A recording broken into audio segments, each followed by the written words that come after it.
Oops! Ini-endorso ni Janine Gutierrez na clothing brand, binanata ng netizens poor quality nga ba at overpriced. Si Janine Gutierrez ay isa sa mga pinaka-iconic pagdating sa fashion sa showbiz industry.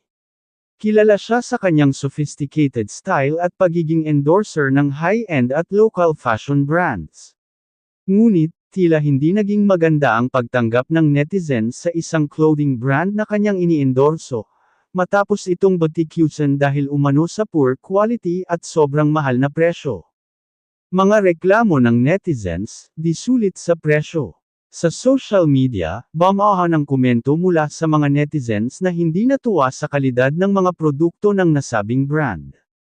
May ilan na nagreklamo na madaling mapunit ang tela, mabilis mawala ang kulay, at hindi raw tugma ang materyales sa presyong sinisingil ng brand.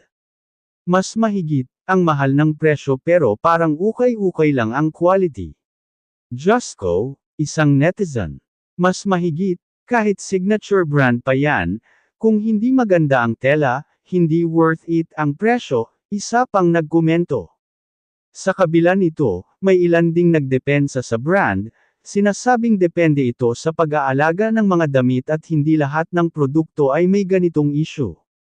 Anong clothing brand ang pinag-uusapan? Bagamat walang kumpirmasyon kung anong brand ang tinutukoy, isa sa mga kilalang brands na ini-endorso ni Janine Gutierrez ay ang Bench.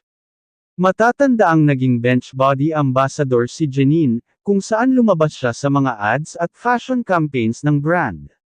Hindi ito ang unang pagkakataon na ang isang clothing brand ay nakatanggap ng negatibong feedback mula sa mga mamimili.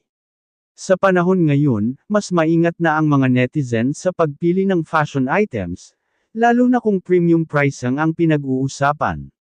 Janine's fashion influence. Hindi may kakaila na si Janine Gutierrez ay isa sa pinaka-stylish celebrities sa Pilipinas.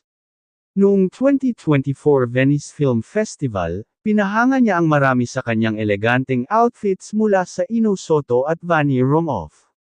Patunay ito na siya ay may panlasa pagdating sa fashion.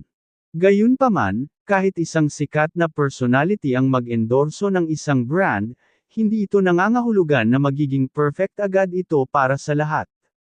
Ang pananamit ay subjective, kung ano ang pasok sa taste ng iba, maaaring hindi swak sa panlasa ng iba pa. Lesson learned, maging mapanuri sa pagbili. Kung may isang bagay na matutunan dito, iyon ay ang pagiging mapanuri sa pagbili ng mga damit. Laging check ang quality, materyales, at customer reviews bago mag-invest sa mamahaling clothing brands.